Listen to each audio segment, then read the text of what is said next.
Hey guys, welcome back to Trulea Entertainment. I'm your host, Cory Lea. On today's episode, we have a special guest, Meredith Waguespack. Meredith, thank you so much for coming on. Of course.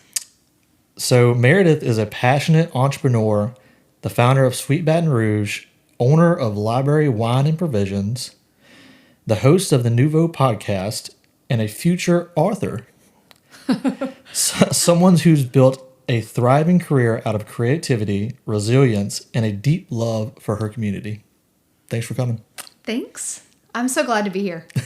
I can't wait to tell everybody about how I met you and your wife and just a bunch of other things that I've been thinking of since you asked me to be on this. Yeah, it's been a few years, right? It's been a while. Yeah. I'll just tell y'all. So, Haley was an ambassador for Sweet Baton Rouge way back in, I think it was, I'm going to say 2017, maybe 2018. Mm-hmm. And I don't know if y'all were married yet or if y'all were just dating. I think we were dating. Okay. Yeah. But the thing that really resonated with me was in 2018, we had our first ever kind of pop-up shop in Perkins Row, and it was a 1-week holiday pop-up event. And my husband and I moved everything that was in my little office at the time into Perkins Row. And Haley was DMing me, and she's like, "Oh, we can come help you." And y'all came and helped us move stuff in and out. And it was the first time I think I met you. And I just thought that was really generous of your time. I even tried to pay Haley, and she's like, "Oh, no, I can't do that." And it was just really nice that, one, she was an ambassador, but before she was an ambassador, I mean, she was a customer. And you're talking in that infancy stage in the first 10 years of our business. Mm-hmm. We were not as wildly known as we are now 15 years later. Right. And that was in the very infancy, early stages. And I just always remembered that generosity from the two of you. And then y'all just kept coming back with all that generosity. Mm-hmm. With, in 2019, we had that second event in Perkins Row where we extended for 2 more weeks instead of just a week.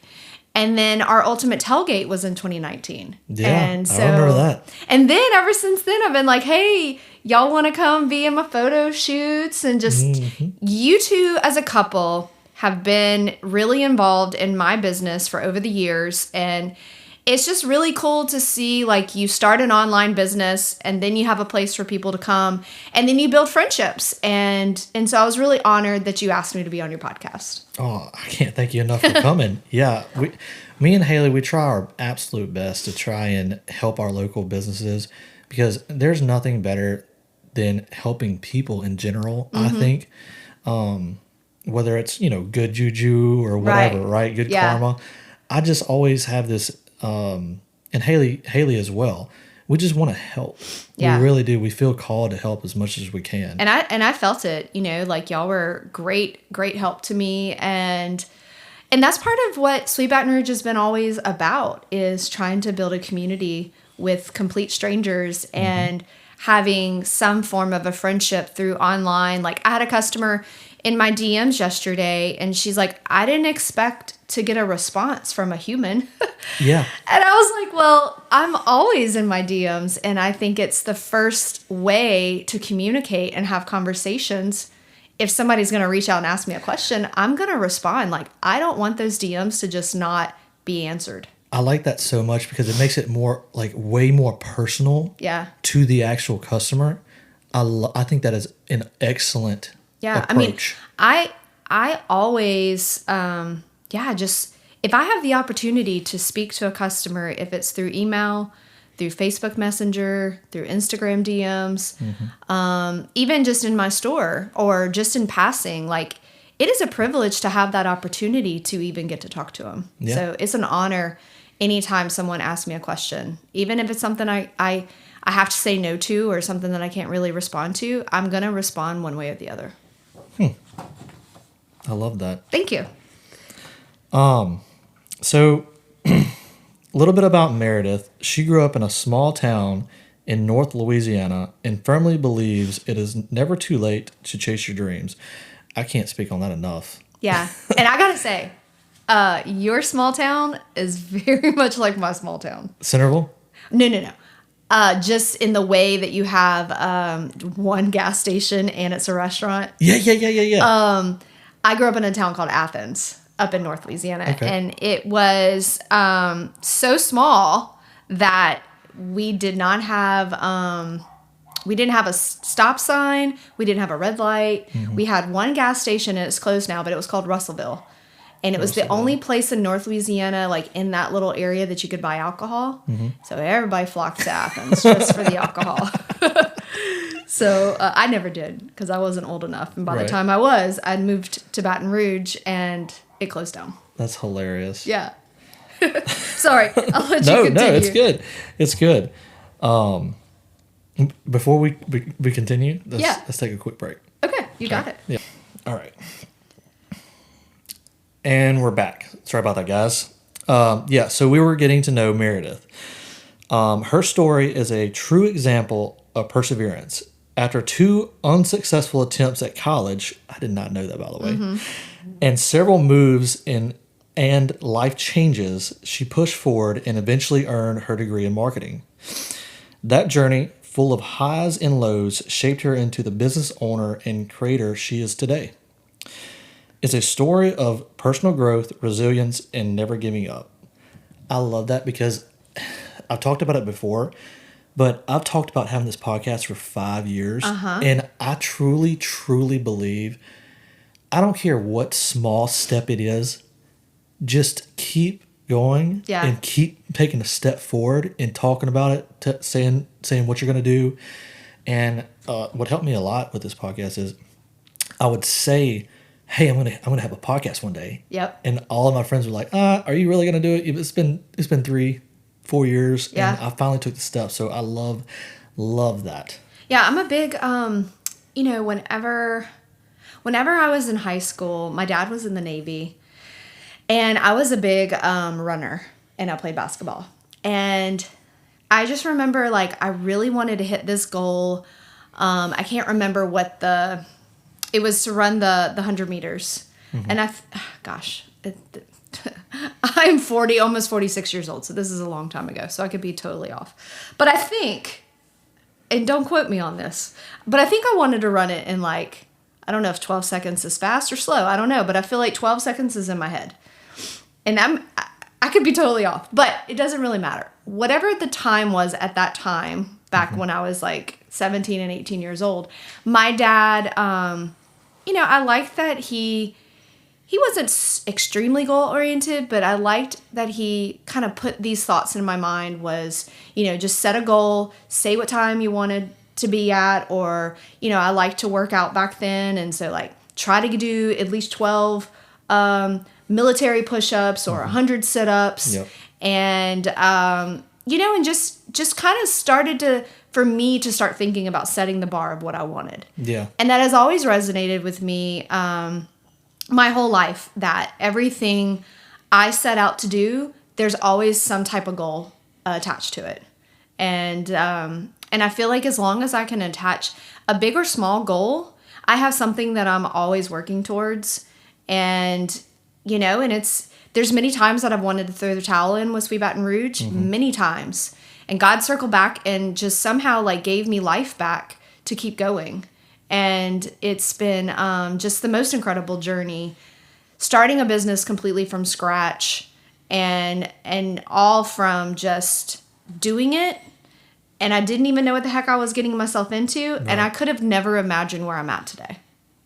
Yeah, I feel like if you're not setting goals, you're not growing. Exactly. Yeah, truly believe that. Yep. To continue on with getting to know Meredith, perhaps most notably, she's a founder of Sweet Baton Rouge, a Louisiana-rooted brand. She started with no marketing plan, just determination and a whole lot of go. Yep. Spelled like Louisiana does. Yeah, GAUX. That's right. Yeah, and In 2024, she launched a second venture, Petey's Press, to bring screen printing in-house, staying true to our mission to creating locally designed and printed products, if I can read. Yeah, so Sweet Baton Rouge, how did you land on that name? So I moved to Baton Rouge when I was 19. My mom and dad had divorced my senior year in high school. Mm-hmm. And my first year of college, I went to Louisiana Tech. And when I talk about like me going to college, it wasn't ever like the best experience. I barely made it through high school. I also went to a really small school. And my ACT score was only like a 14, 15, or a 16. Whoop, right there with you. Yeah, very bad. And so my confidence when it came to school was very low. So I went to Tech, and then I took all remedial classes that first year. And because of the divorce between my parents, my mom had moved to Prairieville. Mm-hmm. And I just felt like I just wanted to get out of North Louisiana. So I moved not that far to Natchitoches and went to Northwestern University. How I got in, I don't know. I was an RA, and I was not even there a full semester. I flunked out, but I withdrew at that, that mark that you can withdraw where those grades don't transfer at least. Mm-hmm. And so I remember I had a green Sebring, and my car was packed to the brim, and my mom's remarried, and we moved to, she was living in Prairieville. So I just picture young Meredith going over that Mississippi bridge and coming into Baton Rouge. When I looked to my left going over the bridge, it was dark. As I'm moving down. Why I chose to leave so late, I don't know. But I was like, wow, all those lights. I mean, I'd never even seen refineries or plants or anything like that. So I was just like, wow, there's so many lights back there.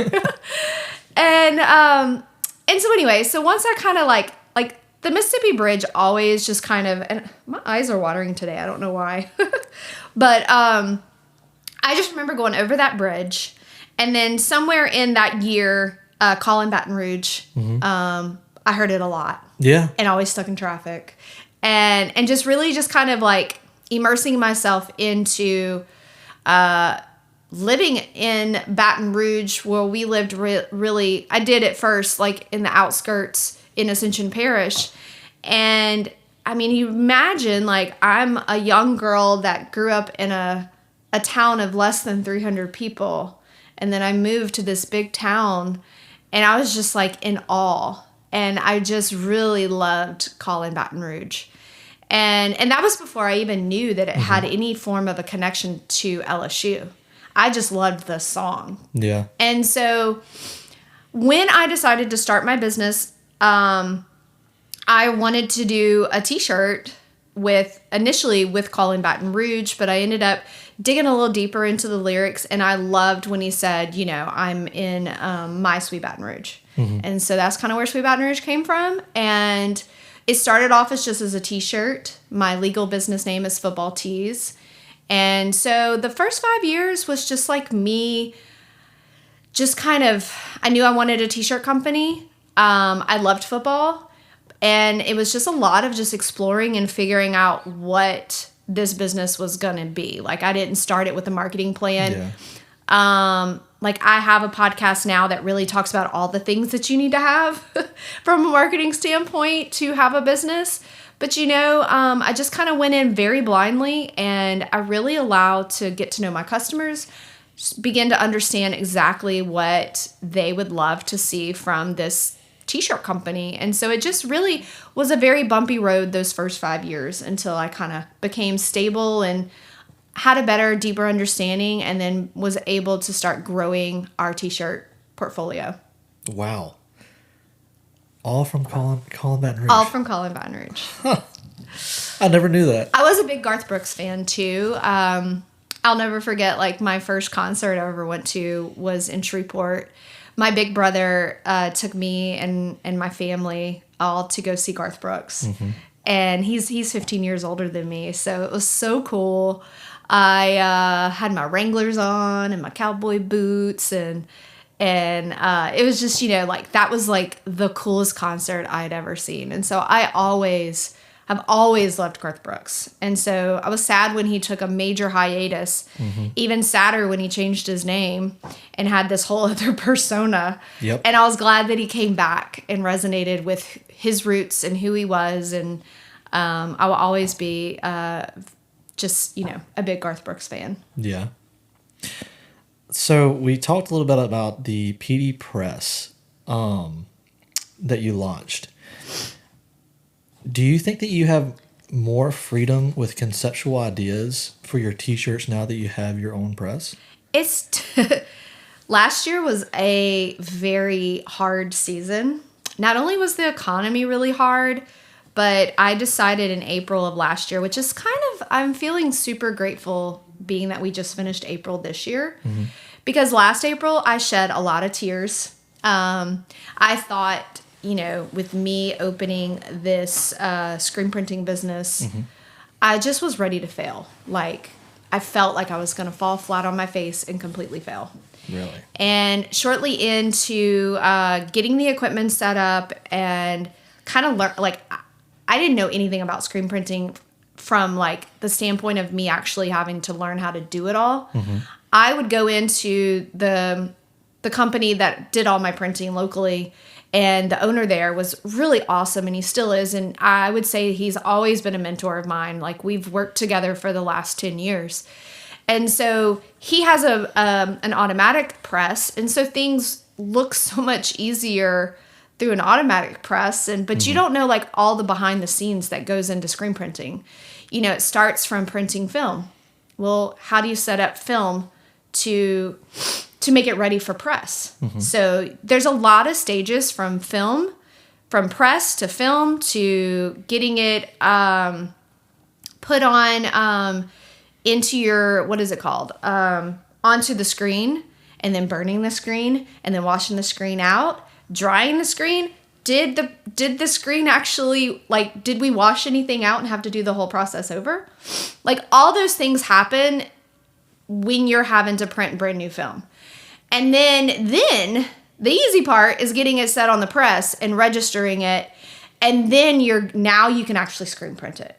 And so those were all things that I had to begin to learn how to do. And it became overwhelmingly scary that I was starting something like this is a man's job. This is really hard.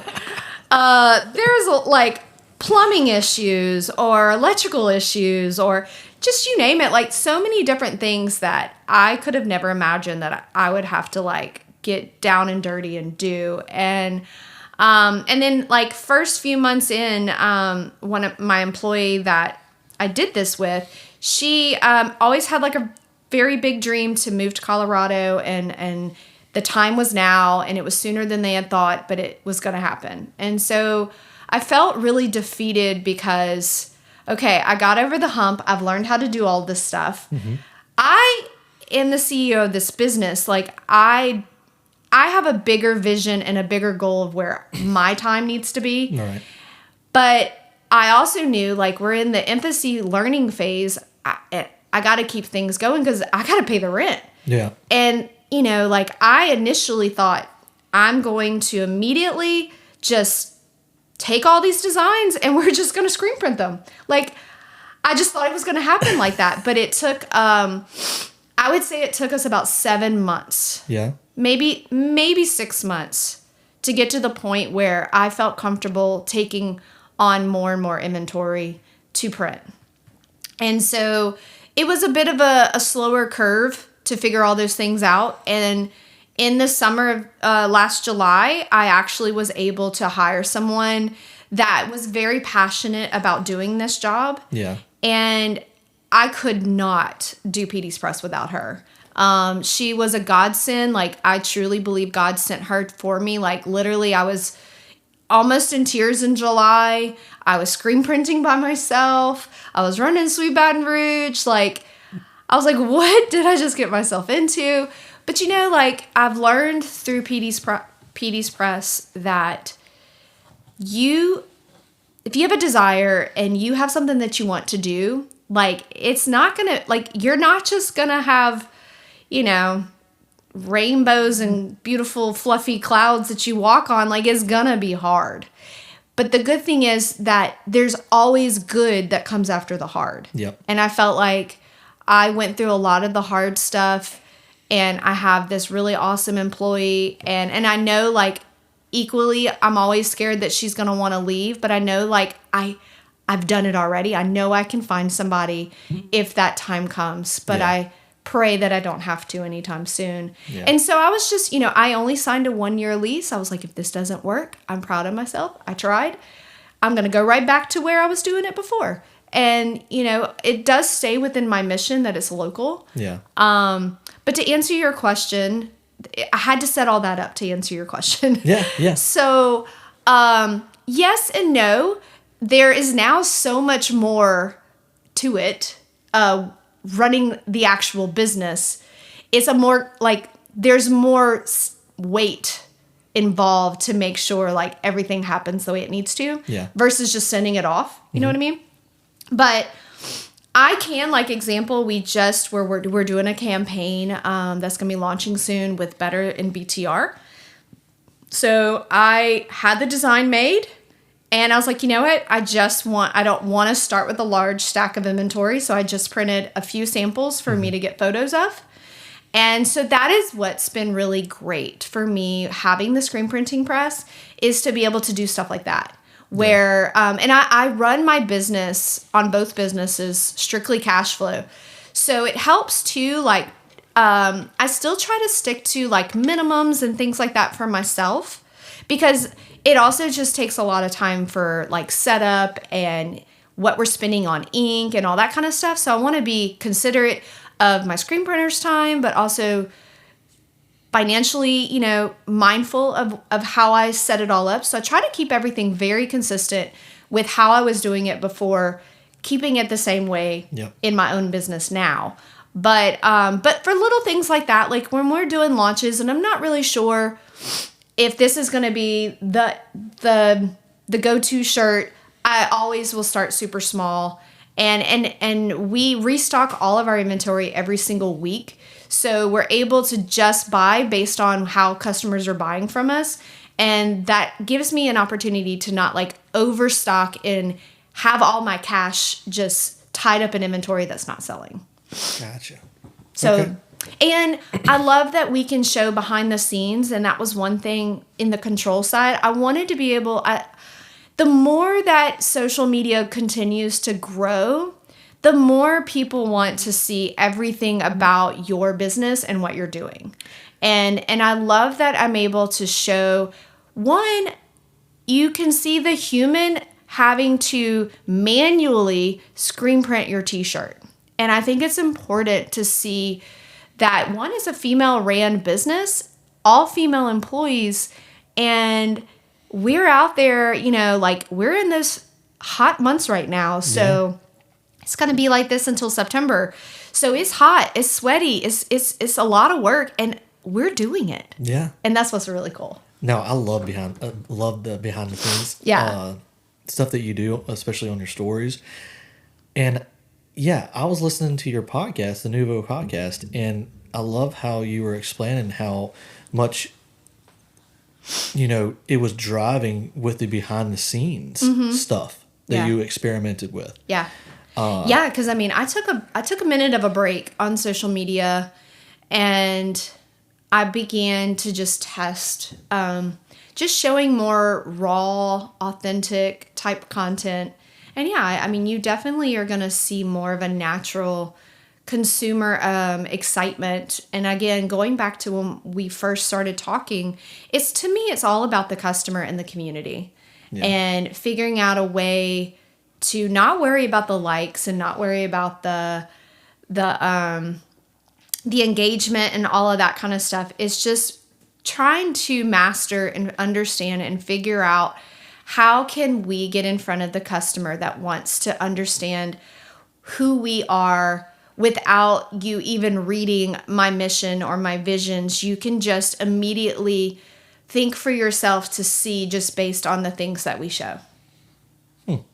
So interesting. Yeah. So with Petey being the focus, Yeah. you've also created this the Petey Scholarship. Can you tell us the story behind that? So I kind of touched a little bit on me going to college. Mm-hmm. So I went to Louisiana Tech, and then I went to Northwestern where I withdrew, and then that's what brought me to the Baton Rouge area. So when I got to Baton Rouge, I'm 19 years old. I immediately was really pushed that I needed to get a job. And I also knew I had to move out. So I needed to be independently on my own. I was pretty much independently on my own from the time that the summer I graduated. I immediately had moved out with my best friend. And so I think just naturally, I'm a very strong, independent person. And so I started working some jobs, and then I was kind of encouraged to just get a trade job. Yeah. And so I wasn't sure if I wanted to do hair or if I wanted to do, I also was looking into becoming a dental assistant. And so I talked to the Aveda school, and they do this little test on you. And that was the first time someone told me that maybe I struggled with how I learned. Okay. And I mean, at this point, I'm 19 years old. I ended up not going the hair route because you basically are secluded into the school, and there's no working. And I had to make money. Yeah. So I went to become a dental assistant. And I will say, I really loved everything that I learned. And I think the type of the school gave me some confidence because I did really well in the school. And so I worked as a dental assistant for 3 years.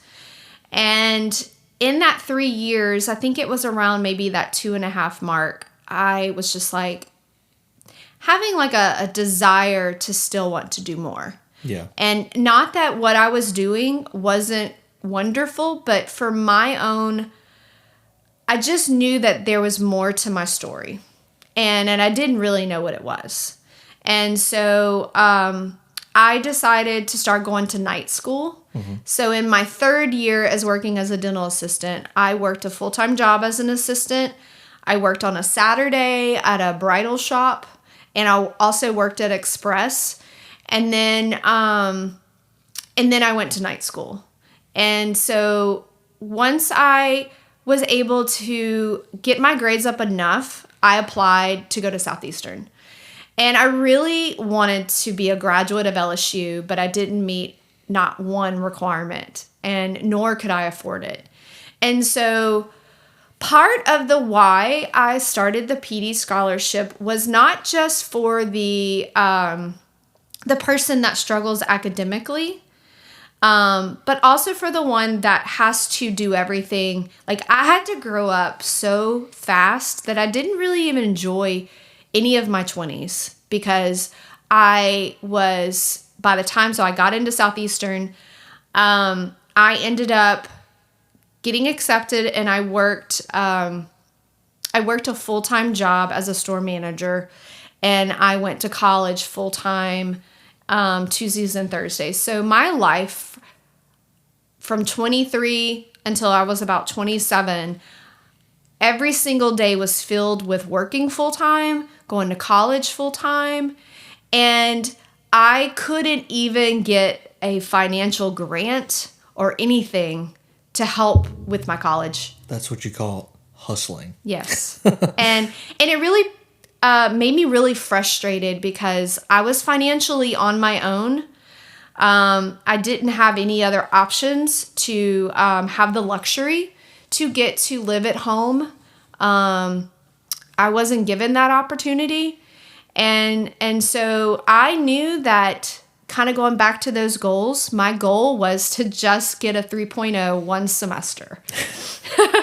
And I didn't really care about the grades. I wanted to just graduate so I could have hopefully a better future for myself, because I needed to like push away the generations that have been there before me. Mm-hmm. And I knew that in order to do that, I had to like hustle, dig deep, and I just knew that I had to have that college degree.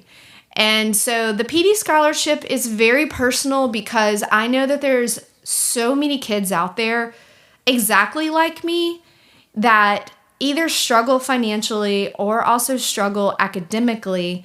And from the academic standpoint, they are so bright, but nobody looks at the ones that struggle. They are always awarding the ones that excel and do really well. And I am proof that I just may not have made the grades or had the ACT scores or all the other things, that you can be just as successful with bad grades, with bad ACT scores. And it's the heart that is going to get you where you need to go. And so in October of last year, we awarded our first scholarship winner in Benton, Louisiana. And he actually graduates this month. And I am just so thrilled and excited for his future.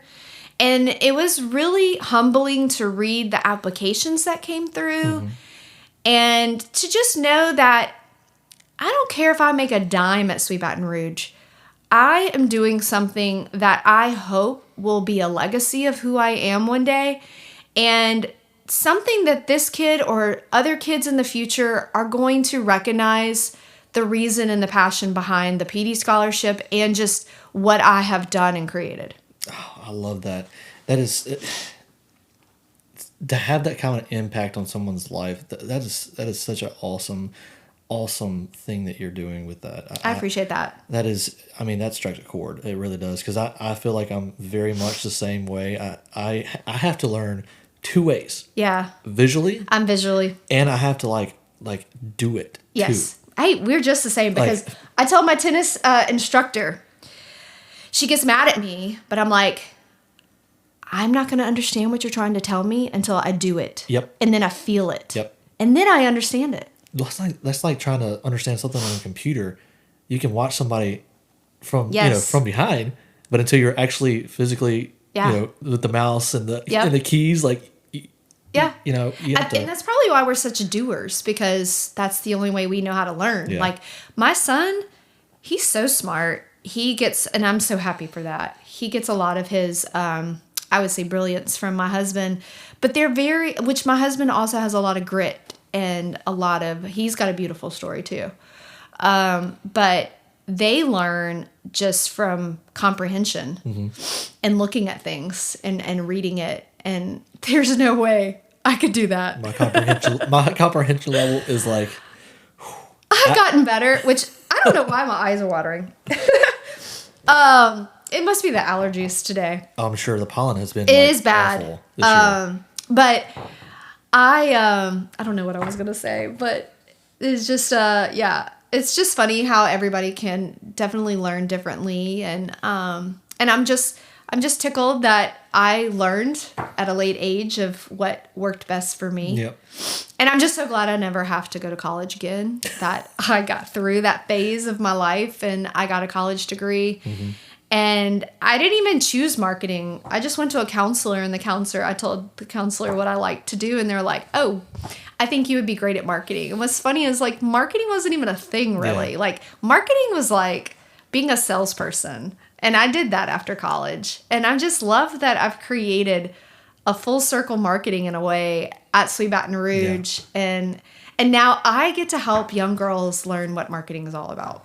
And using the podcast for that too. Well, you know what? God just had a plan for you. That's it. God definitely, I don't know if you know this about me too, but I was born premature. So I was like 2 months premature. I heard on your podcast. And yeah, I mean, I do truly believe that God, first of all, God gives us all gifts that we just have to seek out and find them.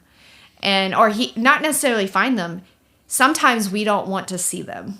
And so we bury them because we may have self-negative talk or whatever. But I truly believe he kept me alive for many reasons.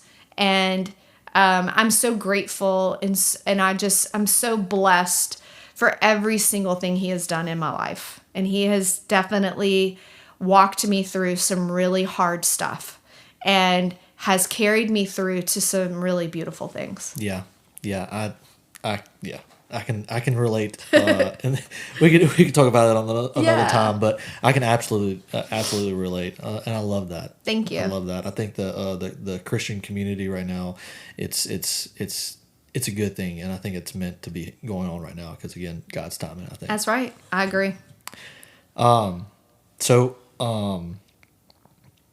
we kind of touched on it earlier in the podcast, but you have this thing called the Ultimate Tailgate. Yep. Which we helped about. What was that? 2018 and so then 2019 was the first one. Okay. Yeah. Okay. So 2018 and 2019, you guys helped me with the pop up in Perkins Row. So can you tell us a little bit about that?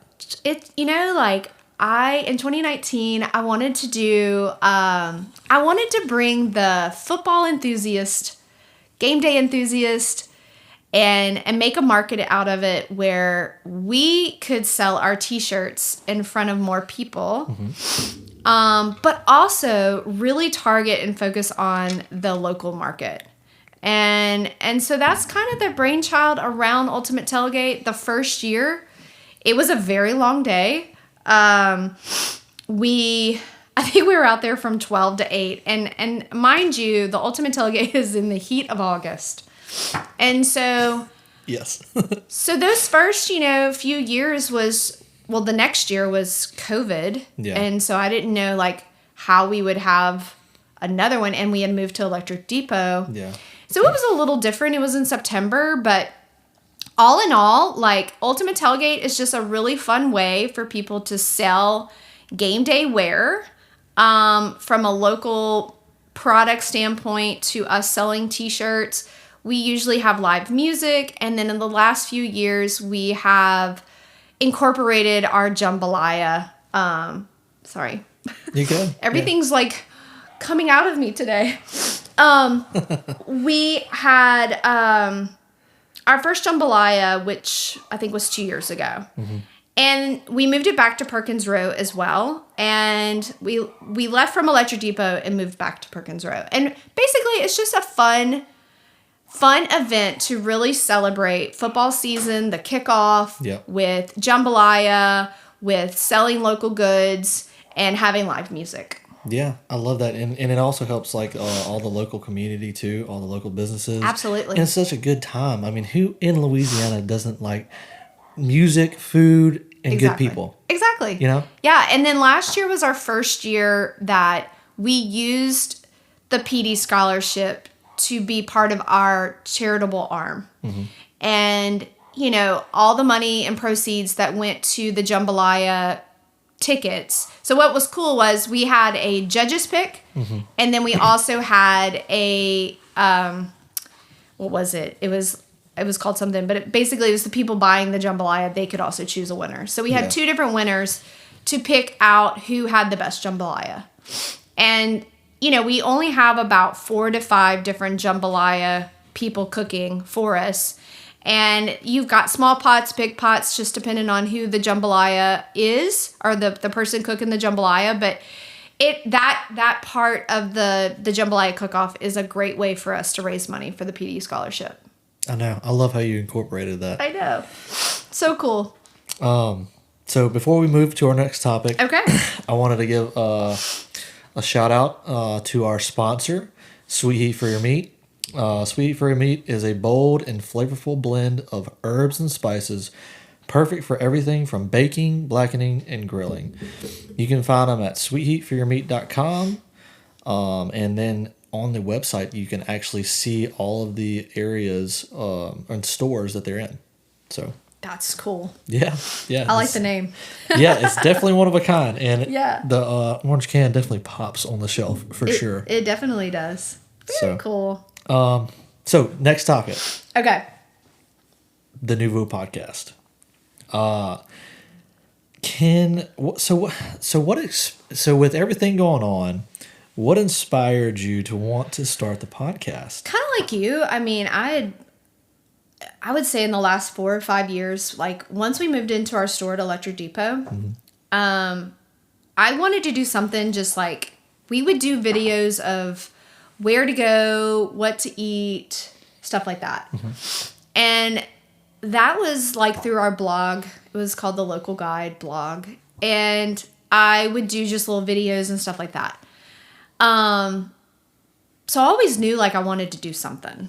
And then last year we started a video series just to get me kind of comfortable called Petey's Prattle. Yeah.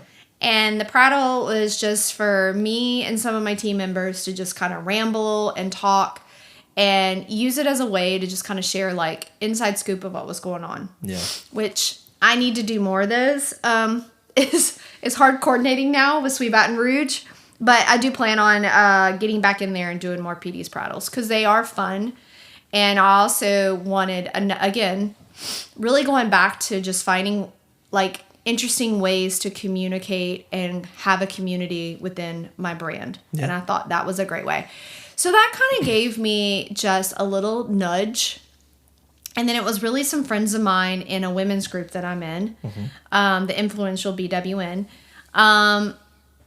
They would just tell me, Meredith, you just have so much stuff to share from a business standpoint. Yeah. You know, you've been in this for the last 15 years. You just have stuff that I think other people would want to hear. And I was just like, okay.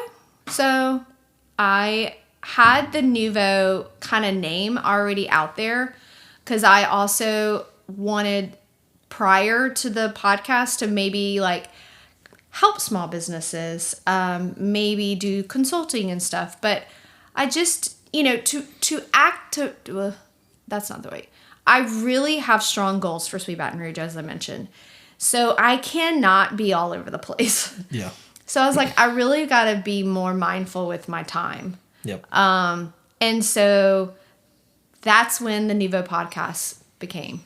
So sometime last fall, I decided I was definitely going to do it. Yeah. And I'm keeping mine very simple. It's just audio. I get a little teasers in there.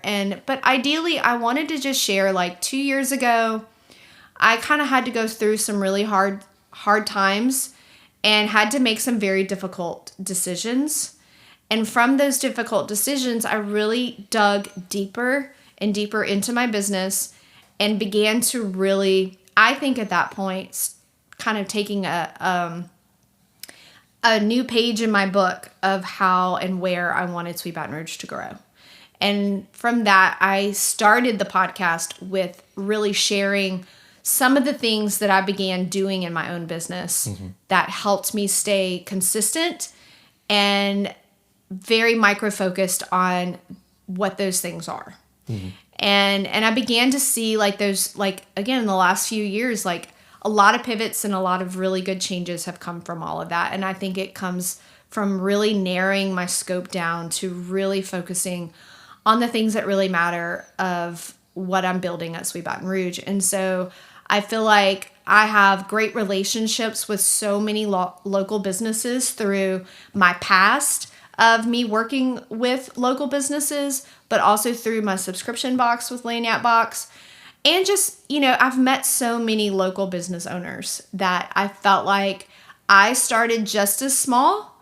And I just truly felt like there was a way for me to try to share just some of the things that I've learned. And I went in with the mindset, and I still do, that if I'm just sharing it with one person, then that's all that matters to me. Yeah. It's not about where I can take this. It's just, I just want to help other small businesses that have similar situations or things that they may be going through. Like, just know, like, you're not doing it alone. Like, I want to build a local community really geared around just the hardships that can come with, you know, owning a business. But I also want to celebrate, big or small, those wins that really resonate with each person depending on whatever it is. I think it's great because you really do go into detail. And I think it's some things that, especially if you're starting off or something that maybe you don't even know, it gives you really, really good, insightful things that are extremely important for businesses. Yeah. In fact, I've taken a few notes myself, you know. So, well, I forgot. I lost my train of thought. It's been a lot of fun. I love learning new things. Last year was Petey's Press. Yeah. This year is going to be the podcast, and it's just fun to just try something brand new, and I'm just starting to have local guests. So like that this whole interviewing thing, I totally get it. Like, it's hard, like I'm still getting used to it. Besides just like, okay, I'm going to hop on and talk about, personas. Yeah. Independently. So it's definitely, it's just been fun, and I'm really enjoying it. Yeah. I like the stories. You get to meet people, and, you don't know where it's going to go. Yeah. Right. Exactly. But, yeah. All the big podcasters started just like we are. So, it's just getting out there and doing it. That's right. And sharing people's stories. Hey, if you're not setting goals, you're not growing. That's right. I really do believe that. That's right. So where can your listeners tune in to listen to the Nouveau Podcast? Yeah, so just type in the Nouveau Podcast, and you can find us on all major podcast platforms. Heck yeah. Yeah. So in your opinion, what's one thing a business, big or small, can do right now to make a positive impact? Big or small? Yeah. I think just being true to who you are. Mm-hmm. Really beginning to just being true to being consistent. Mm-hmm. I mean, consistency is key. Yeah. So. Yeah, I do believe that too. Especially me and Haley always talk about working out. It's the consistency, like both meals and working out. Yep. So consistency across the board. She's incredible. She does such an awesome job with her consistency with working out. I know that in my personal life, consistency comes much harder when it comes to food and working out. Well, we're not in the state for food. Well, we are in the state for food, but not the healthiest. Trying to mix it all up. It's a balance. Yeah. It's definitely a balance. Definitely. And lastly, we touched on a little bit on the introduction. How is your book coming along? It's crazy that I'm writing a book with my friend Stacy. Okay. I don't know if you saw, her and I went to New Orleans the other day, and no, you missed it? No, I must have missed it. Yeah, so we went to New Orleans because part of the book has pockets of things in New Orleans. Okay. But basically I shared my friend Stacy. She was so nervous. But she's like my twin.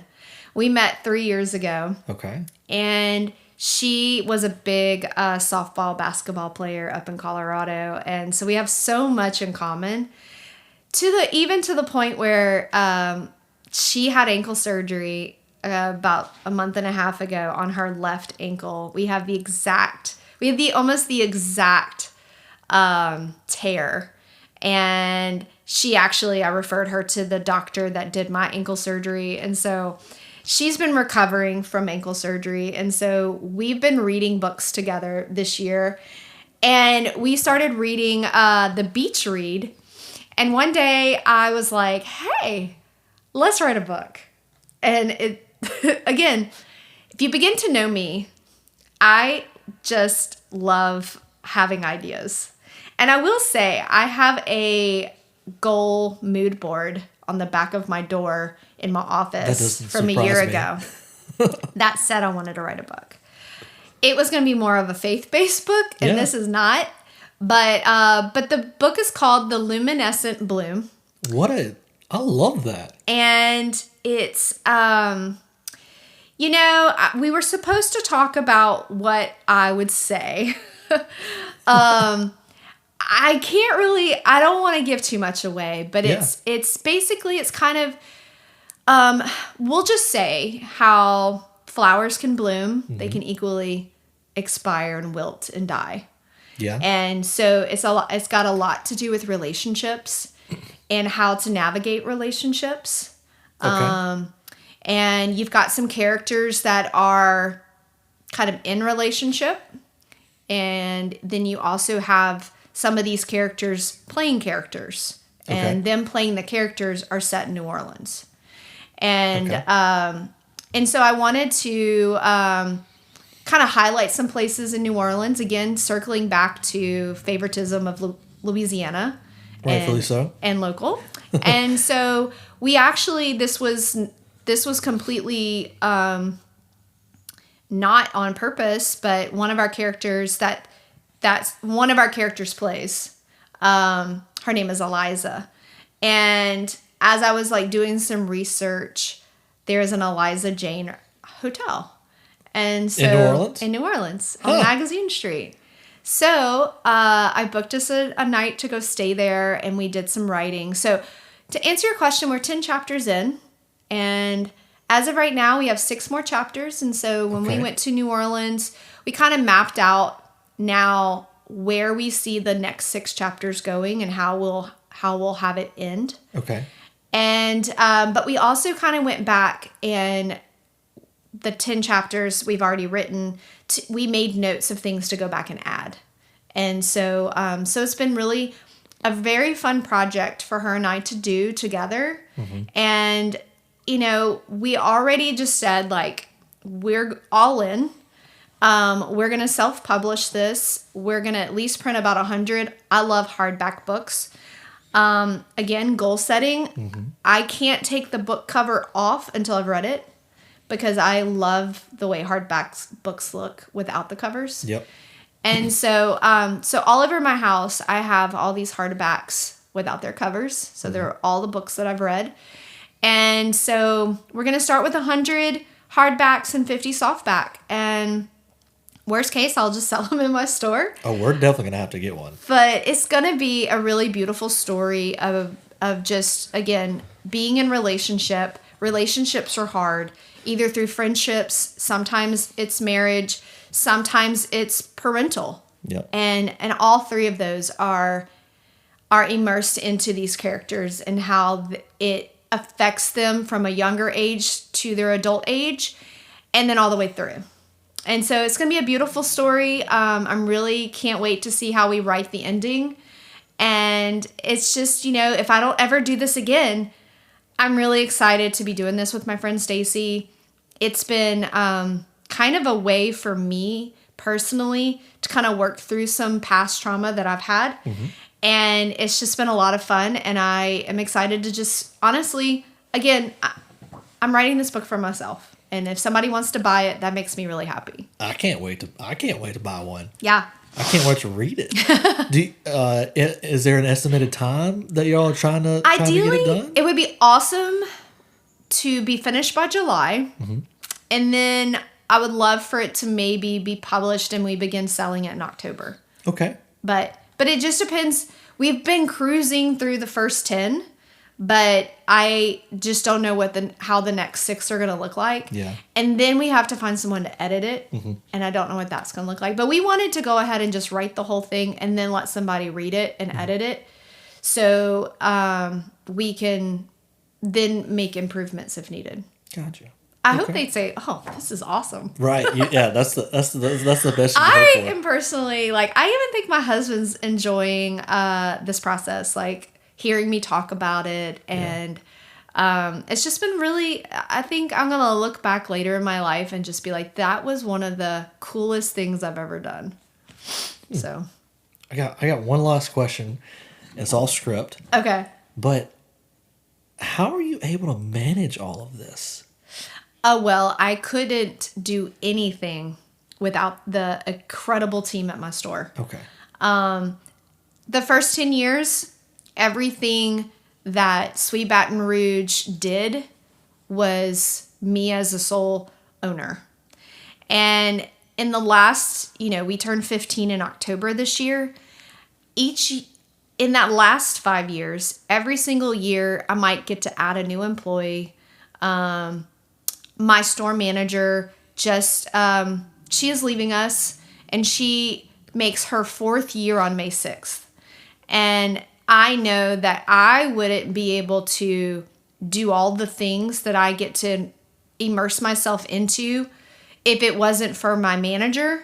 Right. And the team that I've had over the last 5 years that has allowed me to show them all the fundamentals and all the operational things so I can take a step back. My main role now as the business owner is being the visionary and, head of marketing. Those are the only two things I have to worry about. And that allows my employees to take ownership of the rest of the business. And I'm there to be their supporter. But it also allows me to be able to do other things like this. If it wasn't for having them, I wouldn't be able to do anything. And I would look like a crazy person I would probably have an anxiety attack at this point. Like, I wouldn't have been able to start a second business. Yeah. I wouldn't be able to do the podcast. And I sure wouldn't have time to write a book. Hey, well, shout out to the team. Yes, I mean, Sweet Baton Rouge team, they are the most incredible girls. And I love seeing how much ownership they take of the store because it is very much a part of them as it is a part of me. Yeah. So. Well, Meredith, thank you so much for being on the show and sharing your story. Your energy, your determination, and the love for Louisiana, it shines through you. And Thank you. It's very evident. Thank you so much. You did so awesome. I so enjoyed being on your podcast. So thank you so much, guys. Thank you. Like always, you can find us at truleaentertainment.podcast@gmail.com or Trulea Entertainment on all socials. Awesome. All right. Till next time. Bye. Deuces. Sending our love from Sweet Baton Rouge. Oh, and one last thing for you all. Sweet Baton Rouge is offering our listeners 20% off with the code SBR Truly, capital S, capital B, capital R, lowercase TRULEA. They got some really awesome locally inspired goods. I've got quite a few t-shirts myself, and they are super comfy. Check them out at sweetbatonrouge.com or at their storefront in Perkins Row.